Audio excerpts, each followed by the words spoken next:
Hello friends, study with Krishna channel में एक बार आपका फिर स्वागत है।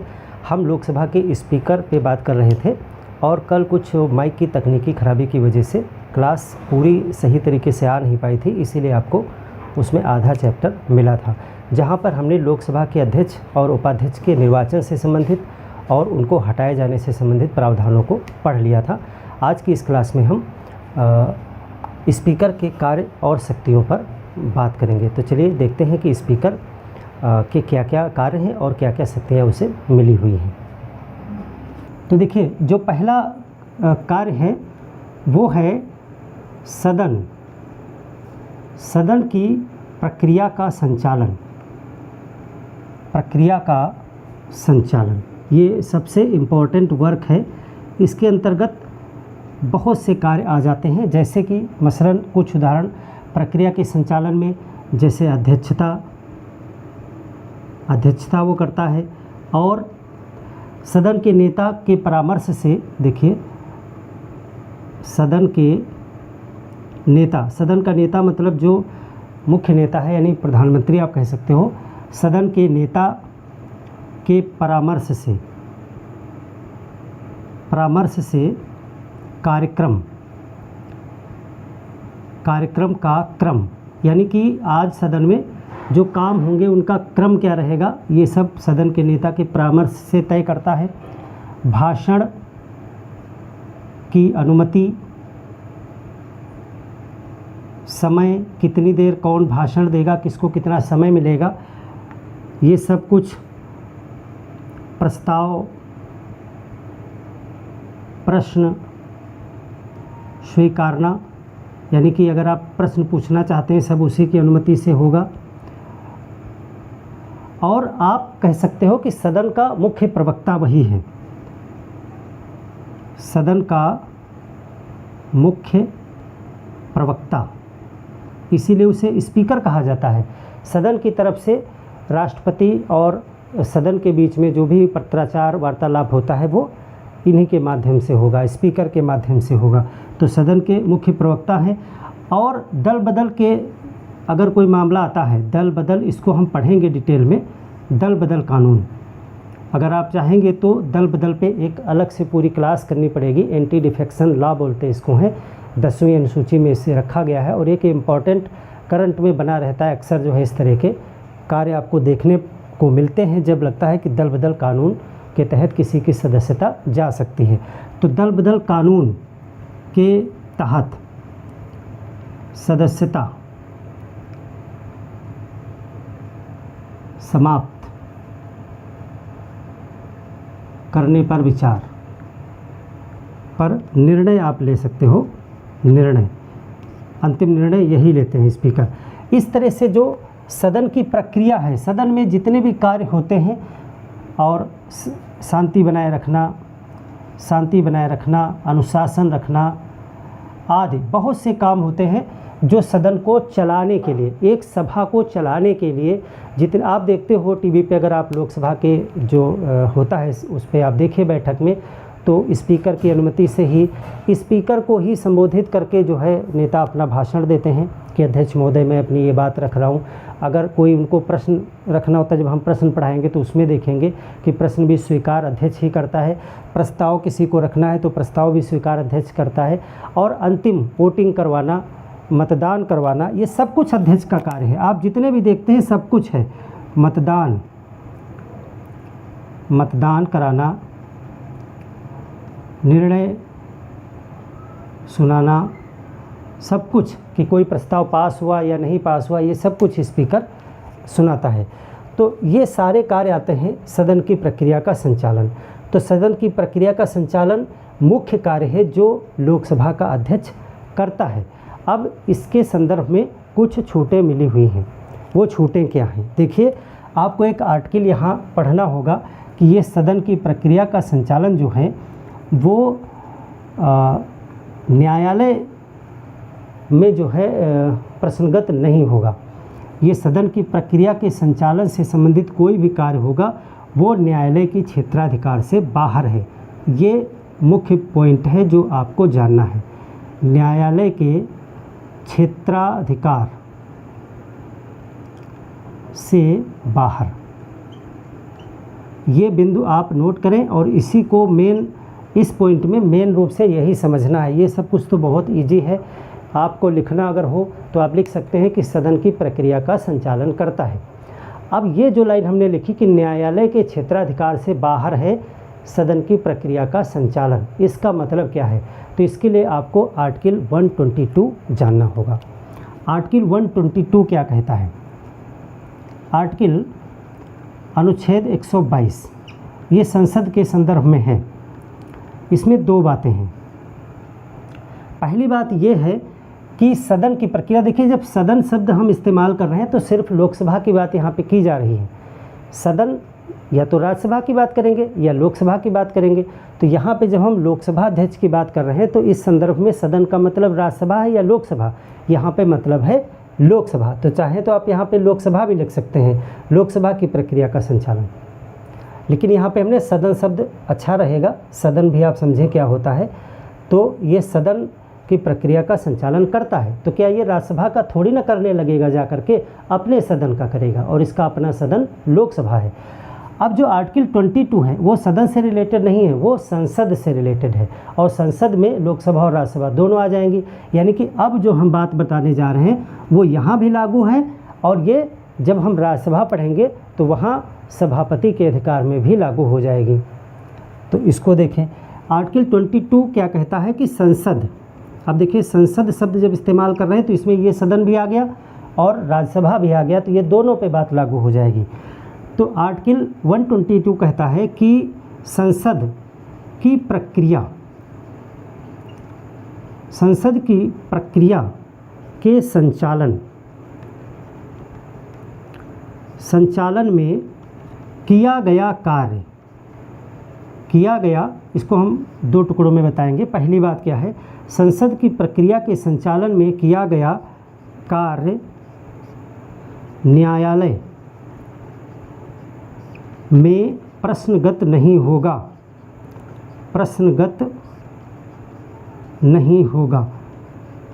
इसका मतलब ये है कि यहाँ पर अध्यक्ष, लोकसभा का अध्यक्ष, और राज्यसभा में सभापति, जिसको उपराष्ट्रपति के रूप में जानते हैं आप हैं, ये दोनों लोग अपने अपने सदन को चलाने के लिए, यानी ये सब कुछ करने के लिए जो भी कार्य करते हैं वह न्यायालय में प्रश्नगत नहीं होगा। यानी कि अगर वो किसी का प्रश्न अस्वीकार कर देते हैं, देखो ये हमने कुछ उदाहरण बताए, बहुत से कार्य हैं, या वो जो है भाषण की अनुमति किसी को नहीं देते हैं, या किसी को रोक देते हैं बीच में, किसी का समय कम कर देते हैं, या किसी को बिठा देते हैं कि आप बैठिए, बाद में मतलब आपकी बात ख़त्म हो गई, समय आप देखते ही हैं कैसे किसको कितना समय देना होता है, सब कुछ करते हैं। तो इन सब कार्यों को चलाने के लिए, शांति बनाने के लिए, अनुशासन बनाने के लिए सदन को स्थगित कर देते हैं, किसी की सदस्यता को कुछ देर के लिए निलंबित कर सकते हैं, बहुत से काम इसमें आते हैं। अगर कोई बहुत अनुशासनहीनता करवा रहा है तो उसको सिक्योरिटी बुला के बाहर भी निकलवा सकते हैं। हाँ बिल्कुल निकलवा सकते हैं, ये भी अध्यक्ष का पावर है, भी हम आपको बताएंगे कि अगर कोई बहुत ही उद्दंडता कर रहा है कोई नेता, तो उसको वो सदन से बाहर भी करा सकते हैं। यहाँ तक कि उसकी सदस्यता को, यानी उसको सेशन में आने से कुछ दिन के लिए निलंबित भी कर सकते हैं कि तुम 3 दिन मत आना, 3 घंटे मत आना, या 5 दिन मत आना, परमानेंट तो नहीं, या पूरे सत्र के लिए भी निलंबित कर सकते हैं उसकी सदस्यता को। तो बहुत पावर्स होती हैं इनके पास में। तो ये जो भी काम करेंगे प्रक्रिया संचालन के लिए, वो न्यायालय में प्रश्नगत नहीं होगा। यानी कि कोई नेता उनके खिलाफ न्यायालय नहीं चला जाएगा कि जज महोदय मुझे 2 मिनट बोलने का मौका दिया, या मेरी बात को, मेरे प्रश्न को नहीं लिया, या जो भी शिकायत हो उसको। तो प्रक्रिया के संचालन में जो भी करेंगे अध्यक्ष या सभापति, राज्यसभा के संदर्भ में जब बात करेंगे, तो वो न्यायालय में प्रश्नगत नहीं होगा। संसद शब्द इसीलिए इस्तेमाल किया, और ये आर्टिकल 22 कहता है। दूसरी बात आर्टिकल 22 में क्या है वो देखिए, इसी से रिलेटेड है, उसको भी देख लीजिए आप कि प्रक्रिया, ये भी उसी से रिलेटेड है। देखिए, प्रक्रिया के संचालन करने वाला पदाधिकारी, यही संसद की जरूर कर लीजिएगा। संसद की प्रक्रिया के संचालन करने वाला पदाधिकारी का निर्णय का निर्णय न्यायालय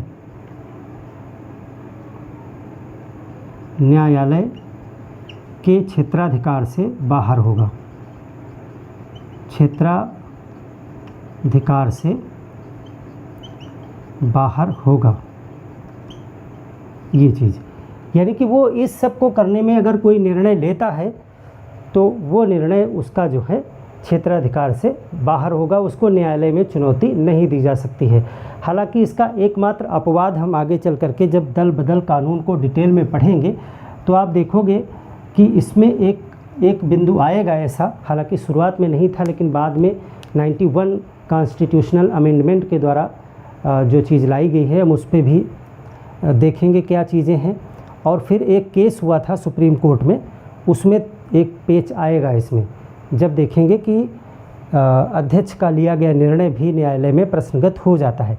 तो बहुत डीप में जाएंगे बारीकी से, तब हम उसको डिटेल में अगर आप लोग कमेंट करोगे, देखिए आप कमेंट करेंगे तो हम इतने डीप में चलेंगे, दल बदल कानून को और डिटेल में हम एक पूरा क्लास इस पर करेंगे। वो भी करेंगे हम संसद वाली पूरी क्लास को कंप्लीट करने के बाद में। बहुत से बच्चों ने कमेंट किया है पिछली क्लास में कि परिसीमन आयोग डिलिमिटेशन जो है कमीशन पे क्लास होनी चाहिए, तो होगी बिल्कुल। संसद की सभी क्लासेस पूरी करने के बाद में परिसीमन आयोग पे क्लास होगी। और अगर आप चाहोगे तो दल बदल एक्ट जो है एंटी डिफेक्शन लॉ, उस पर भी एक क्लास होगी। लेकिन इसके लिए कुछ लोग कमेंट ज़रूर करें, जो है हमारा भी उत्साह बढ़े कि आप सीखना चाहते हैं इस चीज़ को। तो ये आर्टिकल 122 पढ़ लिया आपने, बहुत सरल है कि आप सीधा सा मतलब समझें कि ये सब कुछ करने के लिए अध्यक्ष के पास में और राज्यसभा में सभापति के पास में पावर्स हैं कि उनके निर्णय को, उनके कार्य को न्यायालय में चुनौती नहीं दी जाएगी। बस इतना सा इसका मतलब है। और एक चीज़ और यहाँ पर समझेंगे कि जिस प्रकार से सेंटर में संसद है उसी प्रकार से राज्यों में विधानमंडल होता है, तो विधानमंडल के संदर्भ में भी बिल्कुल यही सेम बात लागू होती है और वो आर्टिकल 212 में है। आर्टिकल 212 में विधानमंडल के लिए उपरोक्त प्रावधान है। यानी कि इस चीज़ को आप यहीं पे अगर आप कैच कर लोगे तो आगे आपको दिक्कत नहीं होगी। हर राज्यों में विधानमंडल है, किसी राज्य में विधानमंडल में एक ही सदन है विधानसभा, और कहीं कहीं पे 2 सदन है विधानसभा और विधान परिषद। खैर 2 सदन है तो दोनों में लागू है, 1 सदन है तो एक ही में लागू है। तो राज्यों में जो विधानसभाएं होती हैं वहाँ पर भी अध्यक्ष होता है, तो उस पर भी यही जो आर्टिकल 122 वाली बात है जो संसद के लिए है, वहीं पे आर्टिकल 212 जो है बिल्कुल सेम यही प्रावधान विधानमंडलों के अध्यक्षों के लिए भी करता है। तो यही बात आप वहाँ पे कॉपी पेस्ट मार सकते हैं। आर्टिकल बदल जाएगा, संसद के लिए आर्टिकल 122 और विधानमंडल के आर्टिकल 212, तो वहाँ पे वैसे लिख लेंगे आप। तो ये चीज़ आप समझ गए। अब ऐसा इसलिए बनाया गया है कि इसको न्यायालय इसलिए नहीं ले जाएंगे क्योंकि जब सदन में बहसबाजी होती है, जब कोई बिल लाया जाता है तो उस पर हर व्यक्ति अपने अपने तरीके से अपनी अपनी बात रखता है और वहाँ पे बहस कभी कभी उग्र रूप भी धारण कर लेती है। अध्यक्ष को बहुत सारी दिक्कतों का सामना करना पड़ता है अनुशासन बनाने के लिए, शांति बनाने के लिए, प्रश्नों को लेने के लिए, प्रस्ताव पे निर्णय करने के लिए, मतदान करवाने के लिए, इन सब चीज़ों को करने के लिए उसको कभी कभी बहुत कठोर निर्णय भी लेने पड़ते हैं। तो अगर हर समय उसके निर्णय को न्यायालय में चुनौती दी जाएगी तो फिर यही होता रहेगा, कानून बन ही नहीं पाएगा। क्योंकि 543 लोगों को कंट्रोल करना कोई आसान बात नहीं है। एक दिन आप थोड़ा सा अपने घर के 10 सदस्यों को बिठा के किसी मुद्दे पर एक निर्णय पर पहुंचने की कोशिश करिएगा और बात समझ में आ जाएगी कितना लोग सुनते हैं एक दूसरे को। आप देखते होंगे कि जब लोकसभा या राज्यसभा का सदन चलता है तो जो अध्यक्ष होते हैं वो चुप करने के लिए या तमाम निर्देश देते रहते हैं और सांसद सुनते ही नहीं हैं, बहुत देर में उनकी बात सुनते हैं। तो ये इस चीज़ों को आप समझें कि इसका महत्व क्या है। तो एक चीज़ ये समझ लिया। अब थोड़ा हमने अनुशासन संबंधी बात बताई थी कि शांति और अनुशासन बनाए रखना, इसको आप अलग पॉइंट भी डाल के लिख सकते हैं। तो इसमें क्या चीज़ें हैं, इसमें शांति और अनुशासन, इसको लिखें इस तरह से। पहली चीज़ हो गई प्रक्रिया का संचालन, और प्रक्रिया के संचालन में आपने देखा कि अध्यक्ष के पास क्या पावर्स हैं। अब देखिए यही पावर्स राज्यसभा में सभापति के पास में भी हैं, सेम पावर्स अपने सदन के लिए। वहाँ पे आपको अलग से नहीं पढ़ना है, यहीं से आप रिलेट कर लीजिएगा। अब देखिए शांति एवं अनुशासन बनाना, शांति एवं अनुशासन बनाना। देखिए इसके लिए क्या करते हैं ये लोग, निर्देश देते हैं, चेतावनी देते हैं। पहला तो ये काम करते हैं कि निर्देश दिया कि आपको 3 मिनट बोलना है, 3.5 मिनट बोलना है, या आपको अब बैठ जाना है, आपका समय समाप्त हो गया। अगर कोई बहुत ज़्यादा उग्र रूप धारण करता है तो उसे चेतावनी दे सकते हैं, नाम कोट कर सकते हैं, नाम लेकर के चेतावनी दे सकते हैं। नाम लेना कोई सिंपल बात नहीं है, नाम अगर लिया जाता है तो वो दर्ज हो जाता है कि अध्यक्ष महोदय ने इनका नाम लेकर के चेतावनी दी है, तो वो एक बड़ी बात है, नाम लेकर के चेतावनी देना। तो निर्देश दे सकते हैं, चेतावनी दे सकते हैं, मार्शल का भी प्रयोग कर सकते हैं।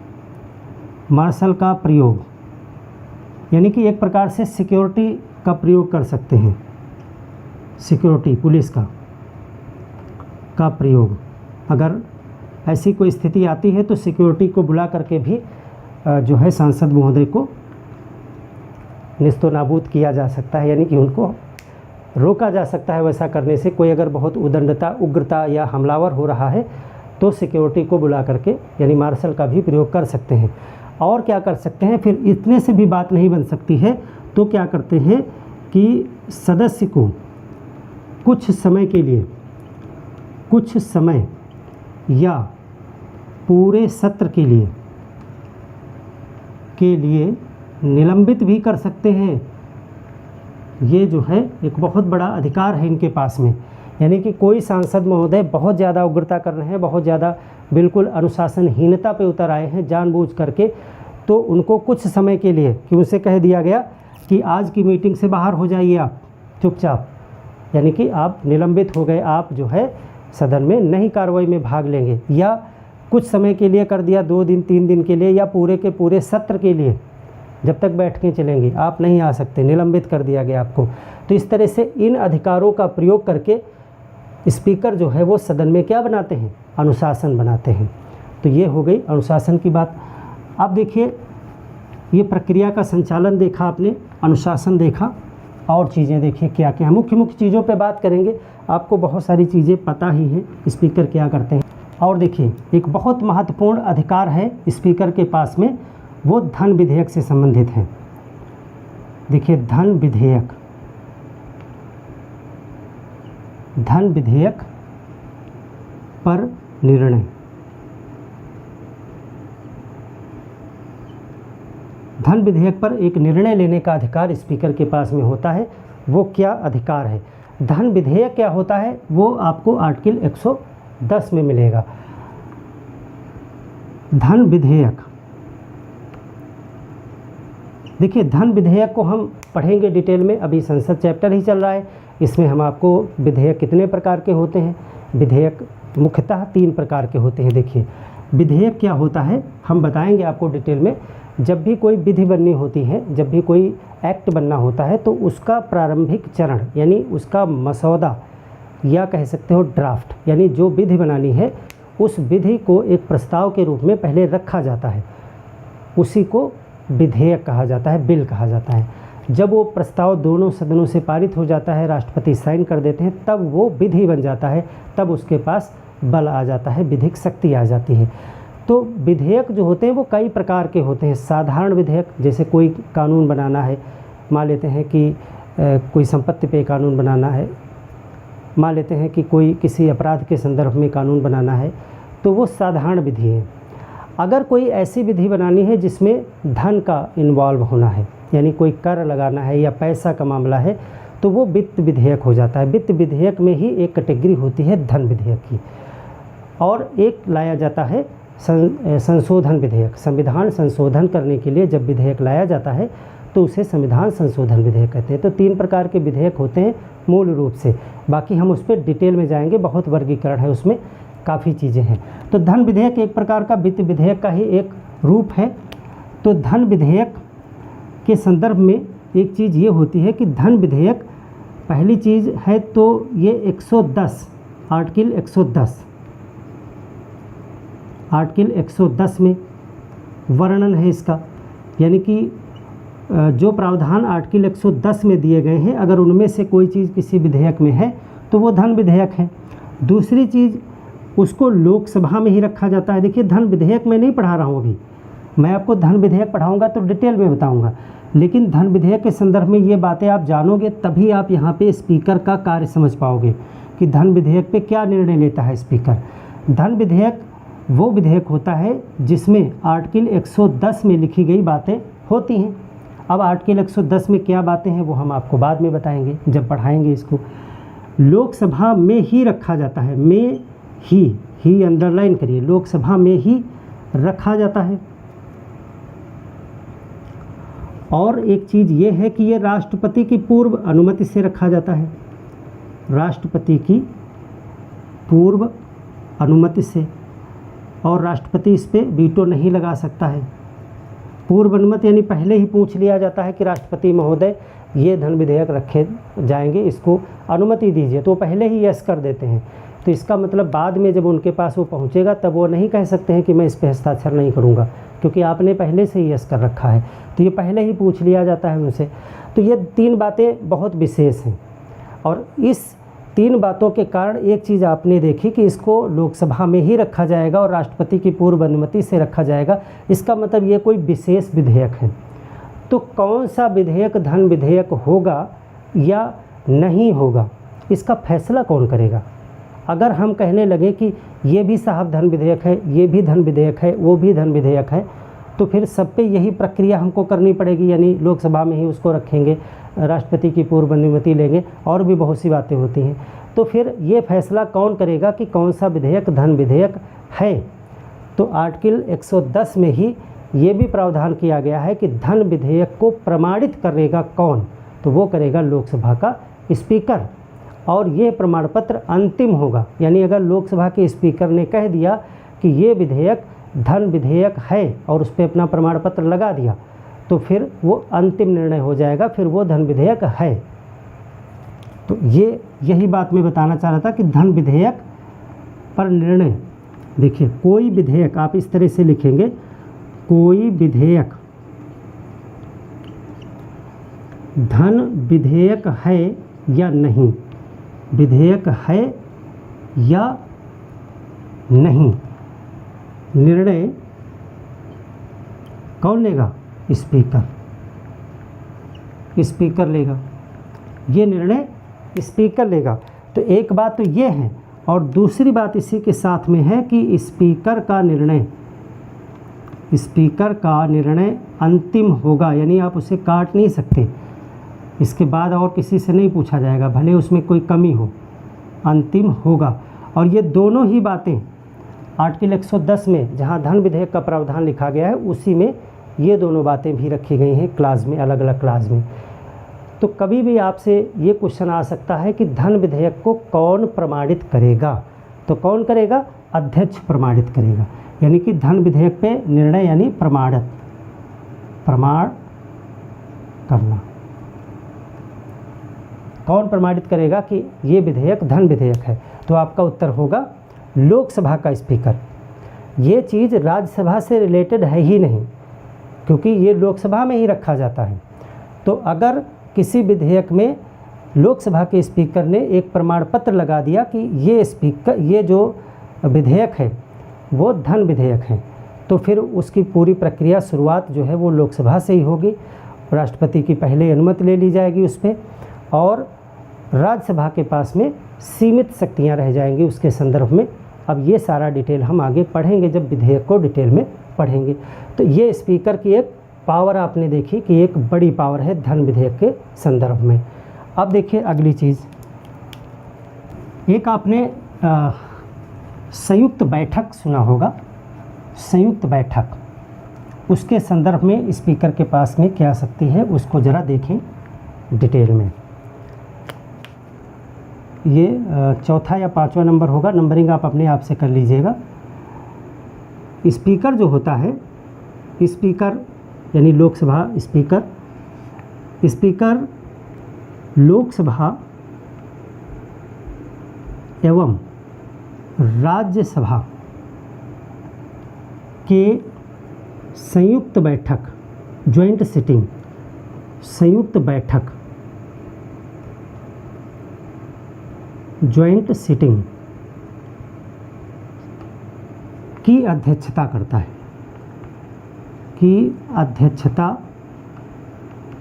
करता है। अब देखिए, कोई भी ऐसी मीटिंग जिसमें लोकसभा के मेंबर भी शामिल होंगे, उसकी अध्यक्षता लोकसभा का स्पीकर करेगा। अब देखिए, यहाँ पे संयुक्त बैठक का मतलब है कि इसमें लोकसभा और राज्यसभा दोनों के मेंबर आ गए, दोनों के मेंबर आ गए तो ये हो गया संयुक्त बैठक यानी ज्वाइंट सिटिंग। ज्वाइंट सिटिंग यानी एक ही हाल में आकर के सब लोग बैठ गए। अब कौन अध्यक्ष करेगा, तो रोल लोकसभा के अध्यक्ष, तो लोकसभा के अध्यक्ष यानी स्पीकर है। और राज्यसभा का अध्यक्ष कौन होता है, राज्यसभा का अध्यक्ष जो है उपराष्ट्रपति महोदय होते हैं। उपराष्ट्रपति महोदय पदेन अध्यक्ष हैं, यानी जो भी उस पद पे आएगा वो राज्यसभा का सभापति अपने आप बन जाएगा।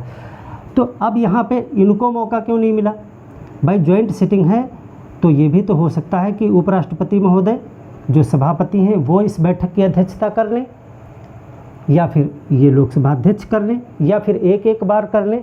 कभी जब ज्वाइंट सिटिंग हो तो अध्यक्ष जी कर लें, अगली बार कभी ज्वाइंट सिटिंग हो तो सभापति जी कर लें। लेकिन ऐसा नहीं है, यहाँ पे कभी भी अगर ज्वाइंट सिटिंग होगी, अगर संयुक्त बैठक होगी तो स्पीकर को ही ये अनुमति है कि लोकसभा का जो अध्यक्ष होगा वही उसकी अध्यक्षता करेगा। तो ये आप खास बात है, इसको नोट करें। अब इससे रिलेटेड कुछ चीज़ें आप देखें, क्योंकि यहाँ पे संयुक्त बैठक आ गया है तो संयुक्त बैठक कौन बुला सकता है और कब बुला सकता है, इसको थोड़ा यहीं पे समझ लें, बाकी तो हम इसको डिटेल में बताएंगे ही। तो संयुक्त बैठक से रिलेटेड दो बातें आप यहाँ पे ज़रूर जान लें, बाकी हम जब पढ़ेंगे तो हम इसको पूरा डिटेल में पढ़ेंगे। संयुक्त बैठक पहली चीज़ तो राष्ट्रपति आयोजित करता है, राष्ट्रपति बुलाता है। ये बात यहाँ पे बतानी इसलिए ज़रूरी है क्योंकि संयुक्त बैठक की अध्यक्षता लोकसभा का स्पीकर करता है। तो कभी विकल्प में ये भी दिया हो सकता है कि संयुक्त बैठक को लोकसभा का स्पीकर बुलाता है। हो सकता है आपको कन्फ्यूजन हो जाए कि जब अध्यक्षता वही करता है तो हो सकता है बुलाता भी वही हो, लेकिन बुलाता कौन है, राष्ट्रपति बुलाता है। यानी कि संयुक्त बैठक कब होगी ये राष्ट्रपति तय करेगा। और कब बुलाई जाती है ये जो है साधारण विधेयक पर बुलाई जाती है। साधारण विधेयक पर गतिरोध होने पर, गतिरोध होने पर। अब देखिए फिर आ गया साधारण विधेयक। देखिए आपको सारी क्लासेस लाइन से रेगुलर देखनी पड़ेंगी डिटेल में, तभी आप हर चीज़ को समझ पाएंगे, क्योंकि हर एक जगह पे तमाम चीज़ें आ जाती हैं जिनको समझना ज़रूरी है पॉलिटी में। अब देखिए संयुक्त बैठक को मैं बता रहा हूँ, संयुक्त बैठक क्या होती है, इसमें राज्यसभा और लोकसभा दोनों के मेंबरान आ करके बैठक करते हैं। तो इस प्रकार की बैठक राष्ट्रपति बुलाता है, क्योंकि आपको पता है बैठकें अलग अलग होती हैं, लोकसभा की बैठकें अलग होती हैं, राज्यसभा की अलग होती हैं। तो ऐसा क्या आन पड़ा कि राष्ट्रपति महोदय को दोनों लोगों को एक साथ बिठाना पड़ा। तो एक साथ बिठाने के लिए कई कारण होते हैं, लेकिन मुख्य रूप से हम आपको एक कारण यहाँ पे बताएंगे, बाकी हम जब इसको डिटेल में पढ़ेंगे तो और आगे डिस्कस करेंगे। तो बताया गया कि साधारण विधेयक पर जब गतिरोध हो जाता है तो संयुक्त बैठक बुला ली जाती है। साधारण विधेयक क्या होते हैं, तो अभी हमने आपको एक धन विधेयक बताया था कि धन विधेयक में 110 आर्टिकल में जो चीज़ें दी गई हैं वो सारी चीज़ें होती हैं। साधारण विधेयक को आप इस तरह समझिए, कोई भी सामान्य कानून जो धन विधेयक से रिलेटेड न हो, यानी वित्त विधेयक न हो और संविधान संशोधन संबंधित न हो, इन दो चीज़ों को छोड़ करके बाकी जितने भी कानून बनाने की प्रक्रियाएं हैं वो सब साधारण विधेयक के अंतर्गत आती हैं। तो अगर साधारण विधेयक को पास करने में लोकसभा और राज्यसभा में मतभेद चल रहे हैं, मामला नहीं बन पा रहा है, तो ऐसे में क्या होगा, एक साथ बुला करके उसको पारित कराया जा सकता है। तो एक साथ बुला लेते हैं तो इसको संयुक्त बैठक कहते हैं। एक साथ जब बैठक होगी तो उसकी अध्यक्षता अब लोकसभा का स्पीकर करेगा, ये नियम है। तो अब एक चीज़ और आ जाती है कि संयुक्त बैठक के संदर्भ में अध्यक्षता करने का वरीयता क्रम क्या है। जैसे लोकसभा में आपको हमने बताया कि लोकसभा में पहला नंबर अध्यक्ष का है, यानी अध्यक्ष अध्यक्षता करेगा, स्पीकर अध्यक्षता करेगा। अगर स्पीकर नहीं होगा तो डिप्टी स्पीकर है, उपाध्यक्ष महोदय, वो करेंगे। अगर ये दोनों उपस्थित हैं तो सदन में कोई अन्य सदस्य जो पहले से निर्धारित है वो करेगा। अगर दोनों का पद रिक्त है तो जो है राष्ट्रपति एक व्यक्ति को नामित कर देते हैं। इसको हमने पहले ही शुरू में बता चुके हैं 3-4 बातें। अब संयुक्त बैठक में तो 2 सदन आ गए ना आपस में, तो अब किसको किसको मौका मिलेगा ये देखिए। तो अब देखिए संयुक्त बैठक में यहाँ पे क्रम समझना है आपको। संयुक्त बैठक में अध्यक्षता कौन करता है? लोकसभा स्पीकर। लोकसभा स्पीकर। अब इसी को हम क्रम लिख देते हैं। अगर लोकसभा स्पीकर नहीं है तो कौन, यानी इसके बाद किसको नंबर, इसके बाद जो है लोकसभा डिप्टी स्पीकर यानी उपाध्यक्ष आप लिख लें, उपाध्यक्ष को मौका मिलेगा।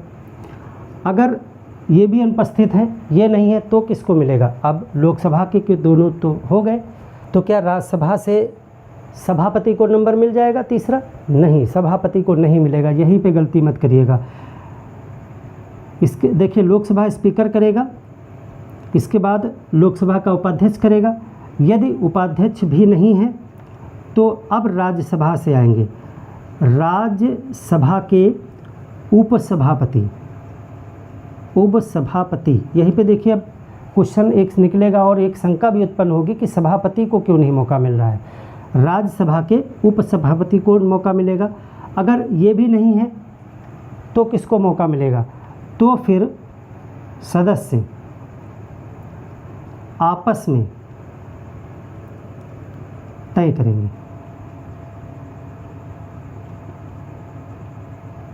यानी एक व्यक्ति को तय करेंगे कि ये अध्यक्षता करेंगे। तो देखिए क्रम, सबसे पहला मौका तो स्पीकर को मिलेगा, उसके बाद उपाध्यक्ष को मिलेगा और तीसरे नंबर पे राज्यसभा के उपसभापति को मिलेगा। सभापति का नंबर नहीं आएगा और इनके बाद भी सभापति का नंबर नहीं आएगा। सदस्य अपने आपस में एक मेंबर को चुन लेंगे और वो जो है संयुक्त बैठक का अध्यक्षता करेगा। ये संयुक्त बैठक के संदर्भ में है, ये चीज़ ज़रूर याद रखिएगा, किसी और चीज़ के संदर्भ में मत ये क्रम लिख दीजिएगा। तो ये क्रम है, अध्यक्षता क्रम, क्रम है कि एक के अनुपस्थित होने पे कौन, यानी इसके बाद ये, इसके बाद ये, इसके बाद ये। अब यहाँ पे एक प्रश्न जो आ गया मन में कि इसमें राज्यसभा के सभापति का नंबर क्यों नहीं आया, जबकि स्पीकर के समकक्ष है वो। तो वो इसलिए नहीं आया क्योंकि इस मीटिंग में लोकसभा के सदस्य भी शामिल हैं और लोकसभा के सदस्य जहाँ भी शामिल होते हैं उसमें जो है सभापति जो होता है यानी उपराष्ट्रपति, वो अध्यक्षता नहीं करेंगे क्योंकि वो किसी भी सदन के मेंबर नहीं हैं। आपको पता है कि स्पीकर और डिप्टी स्पीकर ये अपने सदन में मेंबर भी हैं। उपसभापति जो होता है वो राज्यसभा में मेंबर भी होता है, लेकिन जो सभापति होता है, जो राज्यसभा में जो सभापति होता है, सभापति, क्या वो किसी सदन का मेंबर होता है? क्या वो एमपी होता है? ये सब लोग एमपी हैं। चाहे आप लोकसभा के स्पीकर की बात करें तो वो लोकसभा के सदस्य हैं, उपाध्यक्ष वो भी लोकसभा के सदस्य हैं, ये जो उपसभापति हैं ये राज्यसभा के सदस्य हैं, यानी ये राज्यसभा में एमपी हैं।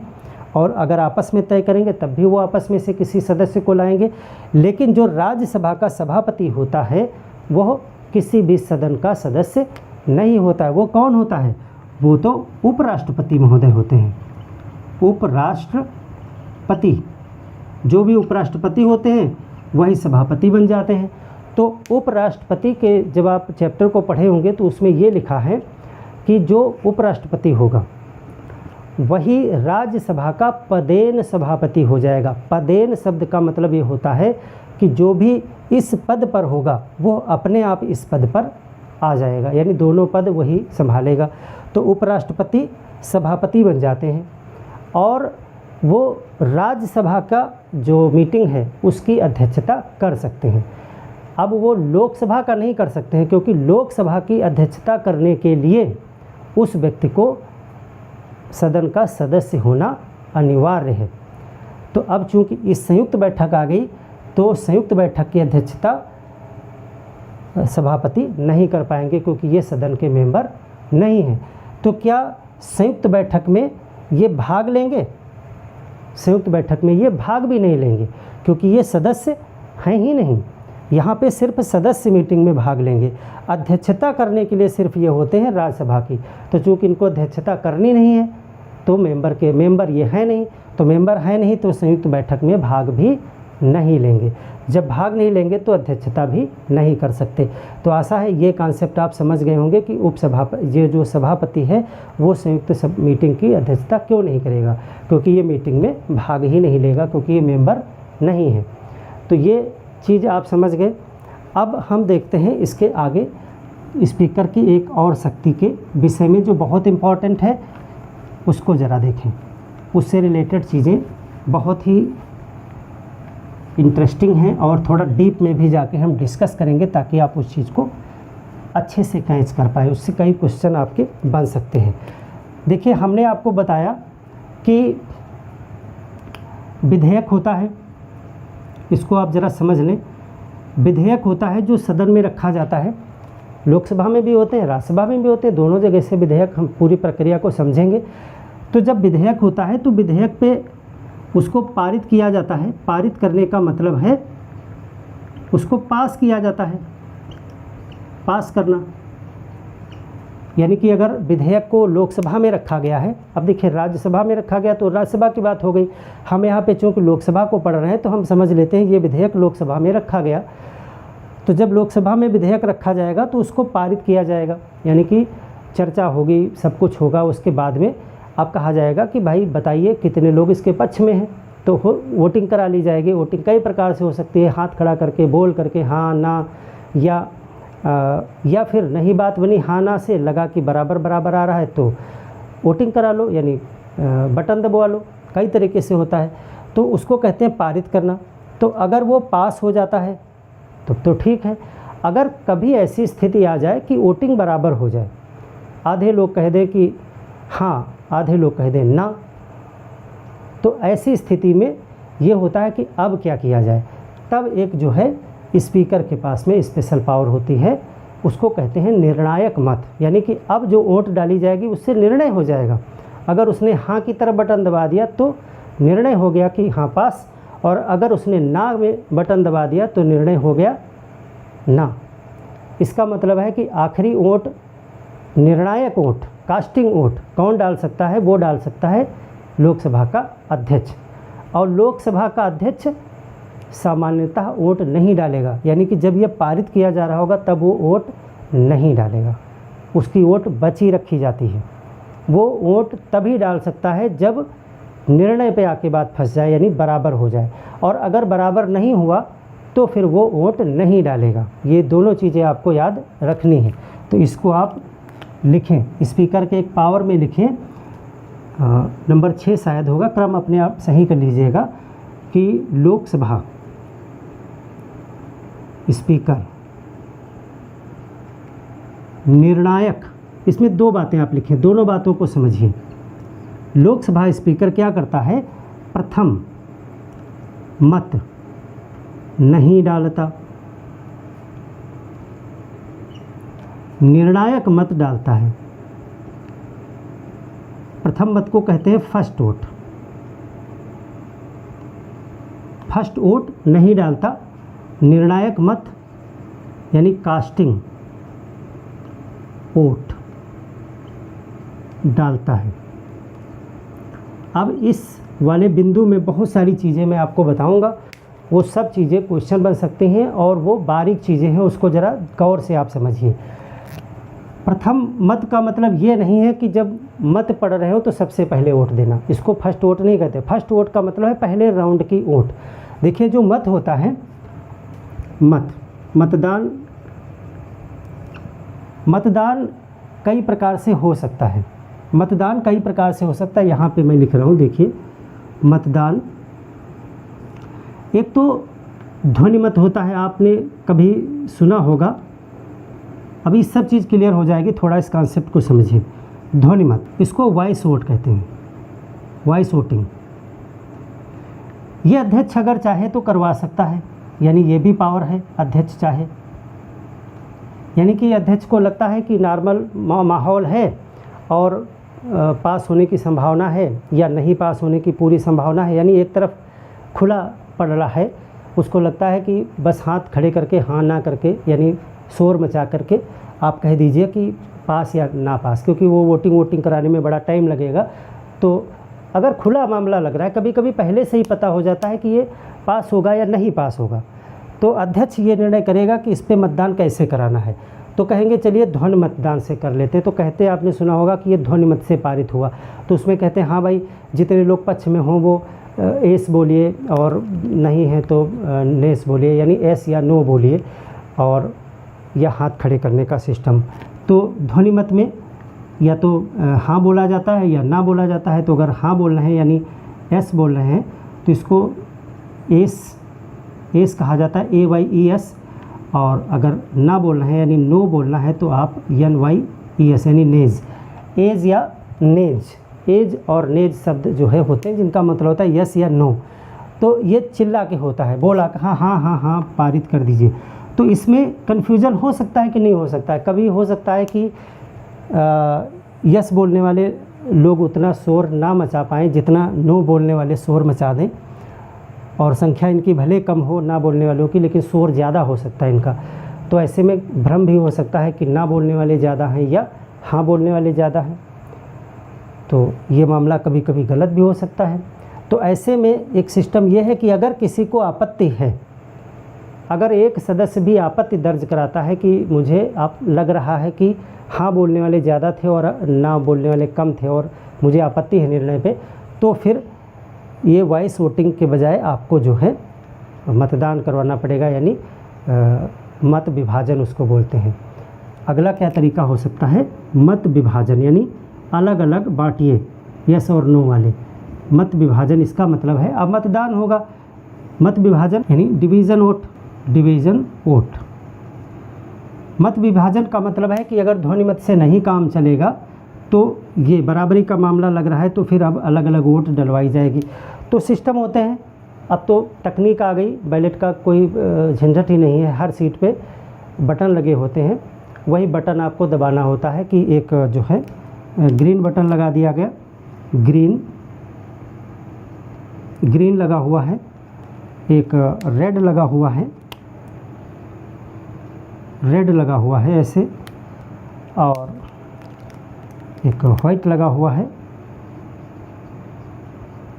अब क्रम जो भी हो ऊपर नीचे। ग्रीन का मतलब है अगर आप ग्रीन बटन दबाते हैं तो इसका मतलब है आप यस में मतदान कर रहे हैं, हाँ पारित कर दिया जाए। अगर आप रेड दबा रहे हैं तो इसका मतलब आप विपक्ष में वोट डाल रहे हैं, नो कह रहे हैं।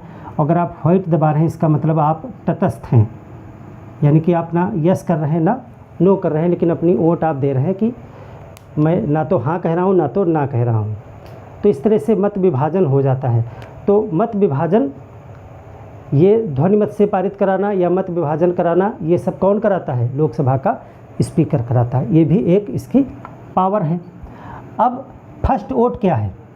फर्स्ट वोट का मतलब है कि जब ध्वनिमति हो रही है या ये वोटिंग हो रही है तो इसमें अध्यक्ष भाग नहीं लेता है, यानी प्रथम राउंड जब होता है तो अध्यक्ष वोट नहीं डालता है। अध्यक्ष मत नहीं डालता, वोट,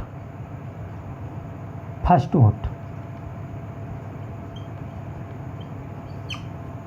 ये चाहे ये हो और चाहे ये हो, इसमें अध्यक्ष अपनी वोट नहीं डालता है। हमेशा याद रखिएगा कि विधेयक पारित करने में जब भी वोटिंग होगी, चाहे ध्वनिमत से हो चाहे मत विभाजन हो, अध्यक्ष अपनी वोट नहीं डालता है। कब डालेगा अध्यक्ष अपनी वोट? कब डालेगा? वो निर्णायक वोट डालेगा। निर्णायक वोट क्या होती है, अब उसको ज़रा समझिए। फर्स्ट वोट नहीं डालता है। अब आइए निर्णायक वोट, निर्णायक मत, कास्टिंग वोट। कास्टिंग वोट निर्णायक मत होता है जब पक्ष तथा विपक्ष के वोट बराबर हो जाएं,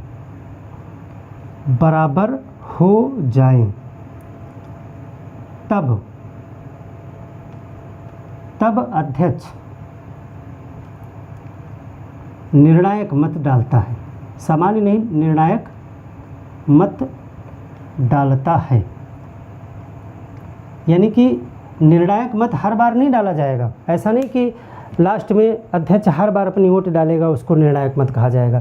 ये सिर्फ तभी अपना वोट डालेगा जब पक्ष और विपक्ष में, यानी यहाँ पर ग्रीन और रेड, मान लेते हैं 10 लोगों ने ग्रीन दबाया, 10 नहीं, 10 तो बहुत कम हो गया क्योंकि कोरम है कुछ, मान लेते हैं 110 लोगों ने ये दबाया, 110 लोगों ने ये दबा दिया रेड, यानी बराबर बराबर हो गया। तो अगर बराबर बराबर मामला आ जाएगा तो फिर एक वोट किसी तरफ ज़्यादा करने के लिए तब जो है अध्यक्ष को कहा जाएगा कि आप अपना निर्णायक वोट डालें। तो वो निर्णायक वोट डालेंगे, या तो पक्ष की तरफ डाल देंगे तो यस हो जाएगा, अगर विपक्ष की तरफ यानी नो में डाल देंगे तो उनका निर्णायक वोट जिधर भी डाल देंगे उधर के लिए फैसला हो जाएगा। आपको पता ही है, अगर जब बराबर बराबर है तो अगर वो नो दबा देंगे तो मामला नो की तरफ चला जाएगा, यानी नहीं पारित होगा, और अगर वो यस दबा देंगे तो यस की तरफ चला जाएगा। इसीलिए उनका वोट क्या करेगा, निर्णय कर देगा। तो उसको कहते हैं कास्टिंग वोट। तो कास्टिंग वोट कौन डालेगा, लोकसभा का स्पीकर। तो आप दोनों चीज़ों को समझ गए कि फर्स्ट वोट नहीं डालता है, कास्टिंग वोट डालता है। अब एक और बारीक बिंदु यहाँ पर देखें कि अगर लोकसभा के अध्यक्ष को हटाने का प्रस्ताव पारित हो रहा है तब भी तो यही होगा, ग्रीन बटन दबाओ, रेड बटन दबाओ। ऐसे में क्या होगा, तो ऐसे में जब भी कभी लोकसभा के अध्यक्ष को हटाने का प्रस्ताव चल रहा होगा तो अध्यक्ष पद पर वो नहीं बैठेंगे, तब बैठेंगे उपाध्यक्ष महोदय। यानी कि जब लोकसभा के अध्यक्ष को हटाने का प्रस्ताव सदन में रखा जाता है तो उस बैठक की अध्यक्षता कौन करता है, उस बैठक की अध्यक्षता जो है उपाध्यक्ष करते हैं। और फिर उसमें मतदान में इसके जस्ट विपरीत वाली बात आ जाएगी, उसको भी ज़रा देख। तो यहाँ पर जैसा हमने अभी पीछे आपको बताया, आर्टिकल 96 में ये प्रावधान दिया गया है। इसमें 2 क्लाज है, क्लाज 1 और क्लाज 2। 96 में क्लाज 1 में ये कहा गया है कि जब कभी लोकसभा के अध्यक्ष को हटाए जाने का प्रस्ताव सदन में रखा जाएगा तो उस मीटिंग की अध्यक्षता अध्यक्ष नहीं करेगा, उसकी अध्यक्षता जो है वो उपाध्यक्ष करेगा। तो क्लाज 1 में लिखा गया है कि जब, इसको ध्यान से आप देखें, कि जब स्पीकर को हटाने का प्रस्ताव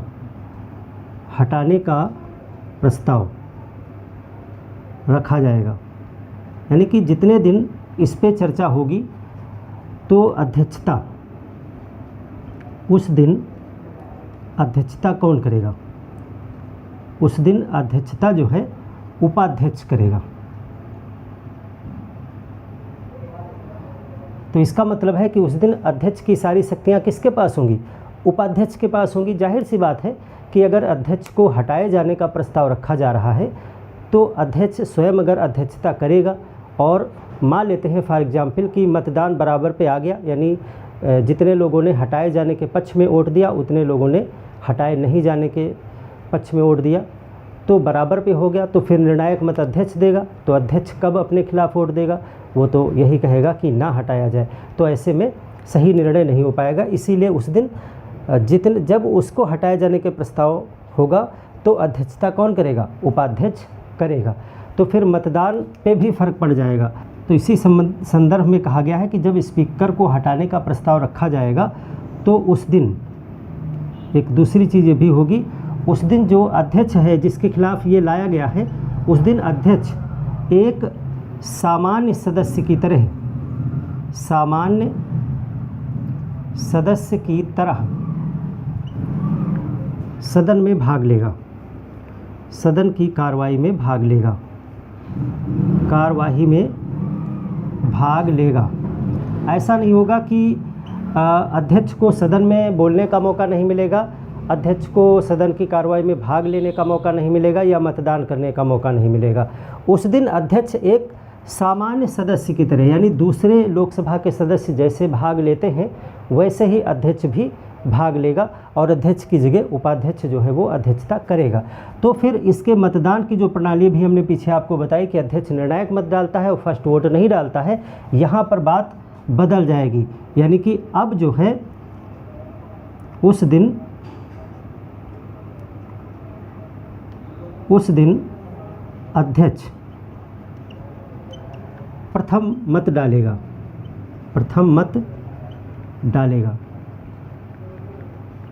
यानी कि फर्स्ट वोट पहले वो नहीं डालता था, तो फर्स्ट वोट उस दिन डालेगा वो, यानी पहली बार में जब वोटिंग होगी तो उसमें वो खुद भी वोट डालेगा। और अध्यक्ष निर्णायक वोट नहीं डालेगा,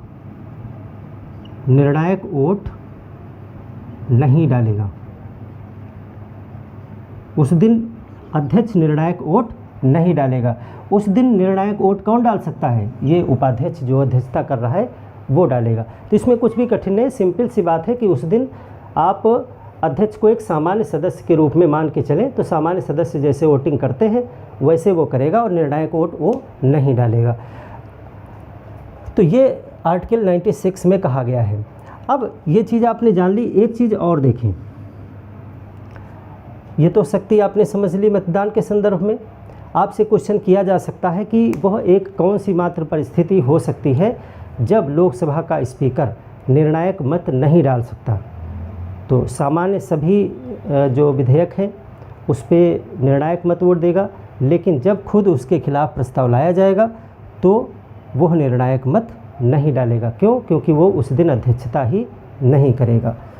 अब अगली एक शक्ति देखें जो दल बदल कानून से संबंधित है।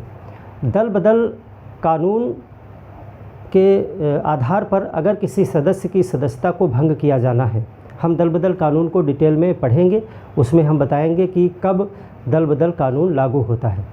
दल बदल कानून के तहत अगर किसी सदस्य की सदस्यता भंग करनी हो, ख़त्म करनी हो, तो उस पर निर्णय कौन करेगा? लोकसभा का स्पीकर करता है। तो ये उसकी एक अगली शक्ति हो जाएगी कि दल बदल कानून, इसको हम डिटेल में पढ़ेंगे क्या प्रावधान होते हैं, कब सदस्यता चली जाती है एमपीज़ की। दल बदल कानून पर अंतिम निर्णय स्पीकर करता है। ये जो है एक इसकी पावर है। अच्छा, यहीं से एक चीज़ और आप समझ लीजिए जो इससे रिलेटेड है। तो दल बदल कानून को जब हम पढ़ेंगे तो एक चीज़ और देखेंगे जो इससे रिलेटेड है, इसको भी ज़रा यहीं पे क्लियर कर लें क्योंकि वो चीज़ आपको प्रश्न मन में आ सकता है। जब हम दल बदल कानून को पढ़ेंगे तो उसमें कई चीज़ें बताई गई हैं कि ऐसा ऐसा होने पर सदस्य की सदस्यता जा सकती है, लोकसभा सदस्य की या राज्यसभा या जो भी हैं सबके विषय में हम पढ़ेंगे। तो उसमें एक पॉइंट ये भी है कि अगर वो अपने पार्टी के व्हिप के खिलाफ जा कर के मतदान करते हैं तो उसकी सदस्यता चली जाएगी। व्हिप क्या होता है? व्हिप पार्टी द्वारा जारी किया गया एक निर्देश होता है कि आपको क्या करना है। जैसे पार्टी ने कहा कि आज एक सदन में विधेयक पारित होना है, आप सभी को आना है, सभी को उपस्थित होना ज़रूरी है क्योंकि हमको वोटिंग करना है पक्ष में या विपक्ष में। वो पक्ष में भी कह सकता है या विपक्ष में भी कह सकता है। तो ये एक आदेश है अपने पार्टी के मेंबरान के लिए कि आपको आना है। तो अगर उस आदेश का कोई उल्लंघन करता है तो वो व्हिप का उल्लंघन करता है, तो इसमें क्या होगा कि उसके खिलाफ एक्शन होगा और उसकी सदस्यता ख़त्म की जा सकती है। सदस्यता ख़त्म करने का अंतिम निर्णय स्पीकर लेता है। अब ये बात जो हमने आपको बताई कि अगर आप अपने पार्टी के खिलाफ जा कर के वोट करते हैं तो आपकी सदस्यता जा सकती है। मान लेते हैं कोई XYZ पार्टी है और सदन में कोई विधेयक रखा गया है, वो पार्टी चाहती है कि इस विधेयक के विपक्ष में हम सब लोग वोट डालेंगे, हाँ नहीं करेंगे, ना कहेंगे, और मैं उस पार्टी का मेंबर हूँ और मुझे बाहर से कुछ दबाव मिलता है या पैसा मिलता है कुछ भी, और मैं पार्टी के निर्णय के खिलाफ वोट करता हूँ, तो ये दल बदल कानून के तहत आएगा और मेरी सदस्यता को भंग किया जा सकता है। अब इस चीज़ को हमने यहाँ पर इसलिए बताया है क्योंकि स्पीकर जो होता है ये जो स्पीकर होता है वो स्वयं भी किसी पार्टी का मेंबर होता है। आज वर्तमान में लोकसभा के जो स्पीकर महोदय हैं वो भी सत्ताधारी पार्टी के हैं और वो भी निर्णायक मत डालते हैं। जब कभी भी टाई हो जाता है तब वो भी तो वोट डालते हैं। तो यहाँ पे एक क्वेश्चन आएगा कि क्या अध्यक्ष जो होता है वो अपने पार्टी के व्हिप के खिलाफ निर्णायक मत डाल सकता है या नहीं। ये बहुत इंपॉर्टेंट क्वेश्चन है कि जो लोकसभा का अध्यक्ष है अगर किसी दिन वोटिंग बराबर पे आ गई तो उसको मौका मिलेगा निर्णायक मत देने का, और वो भी किसी पार्टी का मेंबर है और पार्टी ने व्हिप जारी किया हुआ है कि इस विधेयक के पक्ष में वोट डालनी है, यानी यस करना है। अब लोकसभा के स्पीकर अगर यस करते हैं तो विधेयक पारित हो जाएगा, नो करते हैं तो विधेयक नहीं पारित होगा, क्योंकि उन्हीं के वोट से डिसाइड होना है आखिरी में, क्योंकि बाकी सब लोगों के वोट बराबर हो गए हैं। तो ऐसे में क्या उनको व्हिप का पालन करना होगा? अगर वो यस ही ना करना चाहे, नो करना चाहे, तो क्या उनके ऊपर दल बदल कानून लागू हो जाएगा? तो यहाँ पर स्पीकर को दल बदल कानून से छूट मिली हुई है। क्लास के शुरुआत में ही हमने बताया था कि जो अध्यक्ष और उपाध्यक्ष होते हैं वो भी किसी पार्टी के मेंबर होते हैं और वो पार्टी के मेंबर बने रहते हैं। अध्यक्ष होते हुए भी पार्टी के सदस्य होते हैं, लेकिन उनके ऊपर दल बदल का कानून लागू नहीं होगा। वो अपना मत, निर्णायक मत, जिस दिन वो निर्णायक मत डालेंगे वो किसी भी तरफ डाल सकते हैं। तो ये चीज़ आप नोट कर लीजिएगा। निर्णायक मत, इसी मत वाले उसमें लिख लीजिएगा कि लोकसभा के अध्यक्ष निर्णायक मत पार्टी के व्हिप के खिलाफ जाकर भी डाल देंगे तो भी उन पर दल बदल कानून लागू नहीं होगा। तो एक ये हो गया स्पीकर की शक्ति। दूसरी एक शक्ति है कि वह सदन की गुप्त बैठक बुला सकता है। वह सदन की गुप्त बैठक बुला सकता है। राज्यसभा का सभापति भी ऐसा कर सकता है, बैठक बुला सकता है, बुला सकता है। गुप्त बैठक का मतलब क्या है? क्या सदस्यों को सूचना नहीं होगी या चुपचाप चोरी छुपे किसी रात में चुपचाप मीटिंग कर लेंगे? ऐसा नहीं होगा। मीटिंग खुलेआम ही होती है लोकसभा की, सब मीडिया होती है, दर्शक दीर्घा होती है, प्रसारण किया जाता है और ये भी मीटिंग खुलेआम ही होगी, लेकिन इसमें प्रतिबंध लगाया जाएगा। किस पे? इसमें मीडिया पे, मीडिया एवं दर्शक दीर्घा पर प्रतिबंध लगाया जाएगा। यानी उस दिन दर्शक दीर्घा में जा कर के आप उसके जो कार्रवाई को नहीं देख सकते हैं और मीडिया भी प्रतिबंध लगाया जाएगा। तो ये एक लोकसभा के स्पीकर की और राज्यसभा के सभापति की शक्ति है कि वो चाहें तो सदन में मीडिया को प्रतिबंधित कर सकते हैं उस दिन के लिए, और दर्शक दीर्घा में बैठे हुए लोगों को भी प्रतिबंधित किया जा सकता है। तो उस मीटिंग को जिसमें ये दोनों लोग नहीं आएंगे उसको कहा जाएगा ये गुप्त बैठक चल रही है। तो आपको पता है कि दर्शक दीर्घा बहुत शुरू से ही चली आ रही है सदन में। इतिहास में आप पढ़ते हैं कि हमारे दो वीर क्रांतिकारियों ने जो दर्शक दीर्घा में बैठ करके कार्रवाई देख रहे थे और उन्होंने असेंबली में बम फोड़ दिया था, बम फेंक दिया था और उन्होंने कहा था कि सरकार बहरी हो गई है और इस बहरी सरकार के कानों को खोलने के लिए बम की धमाके की ज़रूरत है। तो उन वीर क्रांतिकारियों का नाम आप कमेंट करके बताइए हमको कि वो कौन से दो वीर क्रांतिकारी थे जिन्होंने असेंबली में जा कर के दर्शक दीर्घा में गए थे देखने के लिए और वहाँ बम फेंक दिया था और पर्चे फेंके थे। तो ये सदन की गुप्त बैठक बुला सकता है। एक शक्ति और देखिए कि लोकसभा के अध्यक्ष और उपाध्यक्ष जो होते हैं, अध्यक्ष या उपाध्यक्ष यदि सदन की किसी समिति, देखो समितियां होती हैं, बहुत सी समितियां हैं, हम पढ़ेंगे संसदीय समितियों के विषय में। तो अध्यक्ष और उपाध्यक्ष यदि किसी समिति में हैं, समिति में हैं तो स्वतः उसके अध्यक्ष बन जाएंगे, उसके अध्यक्ष बन जाएंगे। देखो तमाम समिति आप पढ़ोगे, संसदीय समितियों पे पूरी एक क्लास होगी, तो समिति में मेंबर ही होते हैं, उसमें अध्यक्ष और उपाध्यक्ष भी सदस्य के रूप में हो सकते हैं और हर समिति का एक अध्यक्ष होता है। तो जिस समिति में अगर अध्यक्ष और उपाध्यक्ष शामिल हैं तो फिर कोई और अध्यक्ष नहीं बनेगा, यही अपने आप उस समिति के अध्यक्ष बन जाएंगे, क्योंकि ये लोकसभा के ही अध्यक्ष हैं तो समिति के भी अध्यक्ष बन जाएंगे। तो ये भी एक इनके पास पावर रहती है। अब एक और मोस्ट इम्पॉर्टेंट पावर पे हम बात करेंगे जो बहुत ही ज़रूरी है, वो है स्थगन की शक्ति। लोकसभा के स्पीकर के पास में सभा को स्थगित करने की शक्ति होती है। स्थगन की शक्ति यानी कि जो स्पीकर है, स्पीकर सदन की बैठक को स्थगित कर सकता है, स्थगित करने की शक्ति रखता है,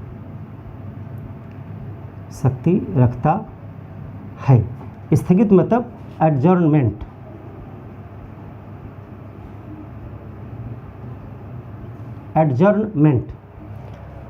अब देखिए स्थगन को समझने के लिए, एडजर्नमेंट यानी स्थगन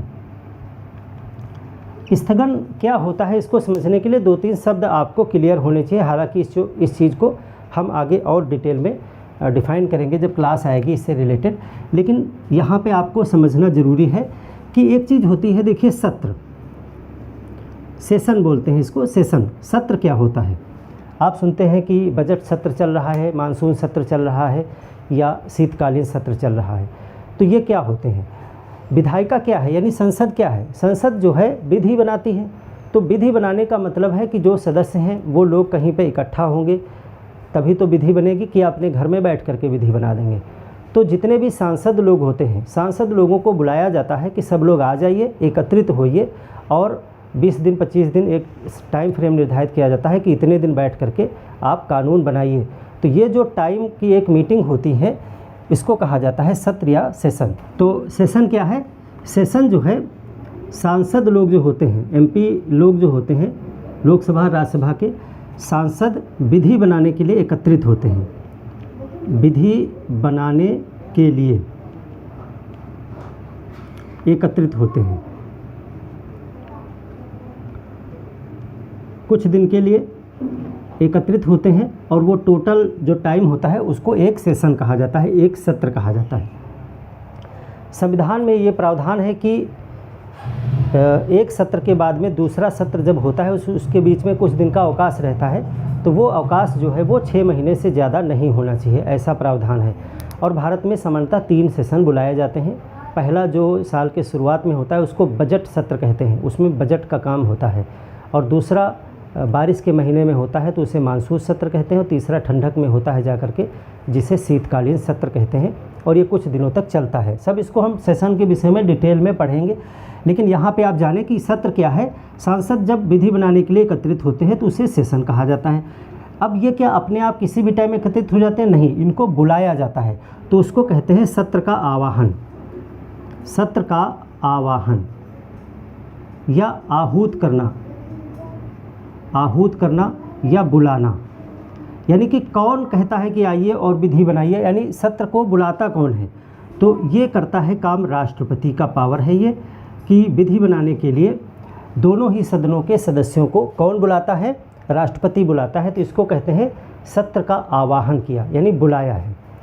और इसके बाद जब ये सब कार्य हो जाएगा तब इस सत्र को समाप्त कौन करेगा, कि अब काम हो गया, अपने सदन क्षेत्र में जाइए, सांसद क्षेत्र में, और अपना काम करिए जा करके, फिर जब बुलाएंगे तब आइएगा। तो ये जो सेशन है, सत्र है, सत्र का समापन उसको कहते हैं सत्रावसान, प्रोरोगेशन। अंग्रेजी में इसे प्रोरोगेशन कहते हैं। सत्रावसान या सत्र का समापन, सत्र का समापन, समाप्त करना, ये भी राष्ट्रपति महोदय करता है। राष्ट्रपति के ही पद पे जो व्यक्ति है उसी का पावर है, वही करेंगे। तो अब देखिए, ये मैं बार बार राष्ट्रपति की शक्ति बता रहा हूँ, तो इसमें अब स्पीकर की क्या शक्ति है, तो उस पर हमारा है कि इसी से रिलेटेड है। अब अगली चीज़ हम देखेंगे कि सत्र को बुलाना और सत्र का समापन करना राष्ट्रपति की शक्ति है। लेकिन अब एक चीज़ होती है बैठक, सीटिंग। सीटिंग क्या है? सीटिंग का मतलब है बैठना। देखिए, सत्र आ गया, सभी सांसद एकत्रित हो गए, तो विधि एक दिन में तो बन नहीं जाएगी, इसमें कुछ समय लगेगा। तो लगातार तो बैठ करके विधि बना नहीं सकते हैं। इसका मतलब है सत्र को कई छोटे छोटे बैठकों में बांटा जाता है। एक दिन जो बैठते हैं लोग तो उसको एक बैठक कहा जाता है, उसमें कुछ निर्णय हुआ, बाकी अगले दिन होगा। तो इस तरह से बैठक जो होती है वो एक मीटिंग है, तो सत्र को कई बैठकों में जो है कंप्लीट किया जाता है। सत्र में कई बैठकें होती हैं, कई बैठकें होती हैं। तो कई बैठकें होती हैं, इसका मतलब एक बैठक को शुरू किया जाता है, उस बैठक को समाप्त किया जाता है, फिर अगली बैठक की जाती होगी अगले दिन या अगले समय पर। तो बैठक को भी तो जो है ख़त्म किया जाता है, उसको स्थगन कहा जाता है। सत्र को जब ख़त्म किया जाता है तो उसे सत्रावसान कहते हैं, वो राष्ट्रपति का कार्य है। लेकिन अब शब्द आता है स्थगन, एडजॉर्नमेंट, तो ये पावर है स्पीकर का। स्थगन का मतलब होता है बैठक, बैठक को कुछ समय के लिए, कुछ समय या कुछ दिन के लिए रोकना। जैसे कि सुबह 11 बजे मीटिंग शुरू हुई, मान लेते हैं कि बैठक शुरू हुई, बैठक 11 बजे प्रारंभ हुई और 1 बजे स्थगित हो गई, फिर 2 बजे प्रारंभ हुई और फिर 6 बजे स्थगित हो गई। तो इस तरह आप देखते हो कि एक ही बैठक में 2 बार स्थगित हो गया, 3 बार स्थगित हो सकता है, कई बार स्थगित हो सकता है। बैठक में अगर शोर शराबा होने लगा, जैसे बैठक चल रही है, आज लोकसभा की बैठक है, कोई विधेयक पे बात हो रही है और उसमें विपक्ष पार्टी ने हो हल्ला कर दिया, शोर मचाने लगे, नारेबाजी करने लगे, तो उससे क्या होता है, अध्यक्ष जब अनुशासन को बहुत ज़्यादा बिगड़ता हुआ देखता है तो वो क्या करता है, बैठक को स्थगित कर देता है। हमने बताया ना कि कुछ समय के लिए भी कर सकता है, कुछ दिन के लिए भी कर सकता है। वो कह सकता है कि 2 घंटे के लिए बैठक को स्थगित किया जा सकता है, किया जा रहा है, 2 घंटे बाद आइए, मूड अपना ठंडा करके आइए। या जब शाम को पूरा कार्य हो गया तब वो कहता है कि आज बैठक स्थगित की जाती है, अब कल सुबह इतने बजे बैठक होगी, कल आइए। यानी कि बैठक को समाप्त करना, बैठक को बीच में कुछ समय के लिए रोकना या बैठक को कई दिनों के लिए बंद करना, तो इस तरह का जो कार्य होता है उसको कहते हैं स्थगन करना, एडजॉर्नमेंट करना। जब कुछ दिनों तक ये सारा कार्य चलता रहता है, तमाम बैठकें हो जाती हैं, विधेयक वगैरह पे काम हो चुका होता है, तब जब अंतिम बैठक होती है तो अंतिम बैठक को स्थगित करता है स्पीकर और फिर राष्ट्रपति को सूचित करता है कि हाँ बैठकें हो गई हैं, जितना काम इस सत्र में होना था हो गया है, अब आप सत्र को समाप्त कर दीजिए। तब राष्ट्रपति जो है सत्र को समाप्त करता है, यानी सत्रावसान कर देता है। तो सिंपल सा ये फंडा है कि सत्र के अंदर छोटी छोटी बैठकें होती हैं और उन बैठकों को रोकने का कार्य स्थगन कहलाता है। और यह कार्य कौन करता है, ये करता है स्पीकर। ये कौन करता है, स्पीकर, स्पीकर करता है। ये वाला काम राष्ट्रपति करता है। अब ये जो स्थगन है, स्थगन 2 प्रकार का होता है, उसको भी आप देख लें, ये लिख लीजिएगा, स्थगन 2 प्रकार का होता है। जैसे कि अगर एक निश्चित समय के लिए स्थगन किया गया है तो उसे कहते हैं सामान्य स्थगन। देखिए स्थगन 2 प्रकार का है, स्थगन एडजर्नमेंट, एडजर्नमेंट 2 टाइप्स का होता है। एक होता है साधारण, साधारण स्थगन, इसको सिंपल एडजर्नमेंट बोलते हैं, सिंपल एडजर्नमेंट। और दूसरा होता है, इसको कहते हैं साइन डाई, साइन डाई स्थगन।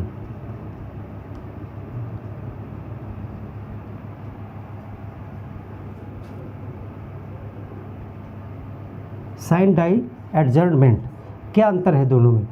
अब देखिए, जब सदन की कार्रवाई चल रही है और बहुत सा शोर शराबा होने लगा बहुत ज़्यादा, तो अध्यक्ष के डिसीजन पर निर्भर है, वो कह सकता है कि 2 बजे तक के लिए या 2 घंटे के लिए सदन को स्थगित किया जाता है, आप 2 घंटे बाद आइए फिर से। तो इसमें क्या किया गया, जब स्थगन किया गया तो अगला टाइम साथ में ही बता दिया गया कि आपको कितने बजे आना है। या अध्यक्ष कह सकता है कि आज की इस सभा का, यानी आज की इस मीटिंग का स्थगन किया जाता है, स्थगित किया जाता है इस मीटिंग को, और 2 दिन स्थगित रहेगा और 4 तारीख को सोमवार को आप आइएगा अगली मीटिंग में। तो इसका मतलब है कि स्थगित करने के समय ही आपको बता दिया गया कि अगली बार बैठक कब होगी। तो ऐसा स्थगन जब अगली मीटिंग की यानी अगली बैठक का समय या तारीख बता दिया जाता है तो उसे कहते हैं साधारण स्थगन। तो इसमें क्या होता है, साधारण स्थगन में लिखेंगे कि इसमें निश्चित समय के लिए स्थगन होता है, निश्चित समय के लिए स्थगन होता है, निश्चित समय के लिए स्थगन, और अगली बैठक का समय बता दिया जाता है, बता दिया जाता है। जैसे 2 घंटे के लिए, 2 दिन के लिए या जितने दिन के लिए भी है वो आपको समय वहीं पे बता दिया जाएगा। साइन डाई, साइन डाई में क्या होता है, ये अनिश्चितकालीन स्थगन है, अनिश्चित काल के लिए स्थगन होता है इसमें। और इस अनिश्चित काल के स्थगन में जो होता है अगली बैठक का समय नहीं बताया जाता, अगली बैठक का समय उस दिन नहीं बताया जाता, उस दिन नहीं बताया जाता। यानी कि इसमें अध्यक्ष क्या कहता है कि सभा को अनिश्चित समय के लिए स्थगित किया जाता है। यानी कि आप जाइए अपने घर, आराम से बैठिए जा कर के, जब अगली मीटिंग का समय आपको बताया नहीं गया कब आना है तो उसे कहते हैं साइन डाई स्थगन हो गया। तो क्या अगली मीटिंग होगी? नहीं, बिल्कुल होगी, अगली मीटिंग होगी, और जब होगी तो उसकी सूचना आपको दी जाएगी। 2 दिन, 4 दिन, 6 दिन, 8 दिन बाद जब भी होगी उसकी सूचना आपको अलग से बाद में दी जाएगी, लेकिन स्थगन के समय नहीं बताया गया। ऐसा तब होता है जब ये निश्चित नहीं होता है कि अगली मीटिंग कब होगी, तो बाद में जब डिसीजन होता है, अगली मीटिंग का समय निर्धारित होता है तो सभी को फिर से सूचित कर दिया जाता है। लेकिन उसको सत्र बुलाना नहीं कहते, सत्र चल रहा है लेकिन उसमें कुछ दिन के लिए अवकाश हो गया, जो निश्चित नहीं था कि कितने दिन का अवकाश होगा। अगर निश्चित होता तो पहले ही ना बता देते, तो अंतर कोई नहीं है इसमें, पहले से ज्ञात होता है कि अगली मीटिंग कब होगी तो बता देते हैं, ज़्यादातर यही होता है। कभी कभी इसका भी नंबर आता है जब अनिश्चित काल के लिए स्थगित किया जाता है और बाद में सूचना दी जाती है, बुलाया जाता है। तो ये स्थगन 2 प्रकार का होता है। स्थगन की शक्ति किसके पास है? स्पीकर के पास शक्ति है ये स्थगन की। और राज्यसभा के संदर्भ में राज्यसभा के सभापति के पास में यही शक्तियाँ होती हैं। तो स्पीकर के कार्य एवं शक्तियों पर इस क्लास पे हमने डिस्कशन किया पूरा, आशा है आपको समझ में आया होगा। और भी तमाम कार्य स्पीकर से जुड़े होते हैं, लेकिन वो धीरे धीरे आप उसमें छोटे छोटे कार्य हैं समझते जाएंगे। मुख्य भूमिका पर हमने चर्चा कर ली है। अब इसके बाद जो हम पढ़ेंगे वो राज्यसभा के विषय में डिस्कस करेंगे नेक्स्ट क्लास में। राज्यसभा को पढ़ने के बाद में हम सदन की विधायी प्रक्रिया पर बात करेंगे कि कितने विधेयक होते हैं, कैसे पास किए जाते हैं, क्या प्रक्रिया है, विधि कैसे बनती है, चर्चाएं कैसी होती हैं, प्रश्न कितने प्रकार के होते हैं, कैसे पूछे जाते हैं, विधेयक क्या है, सरकारी विधेयक, निजी विधेयक, बहुत सी चीज़ें हैं डिस्कस करने के लिए। उन सब चीज़ों पर हम पूरा डिस्कशन करेंगे और फिर संसद चैप्टर कंप्लीट हो जाएगा। तो मिलते हैं एक और बेहतर क्लास के साथ में, तब तक के लिए धन्यवाद।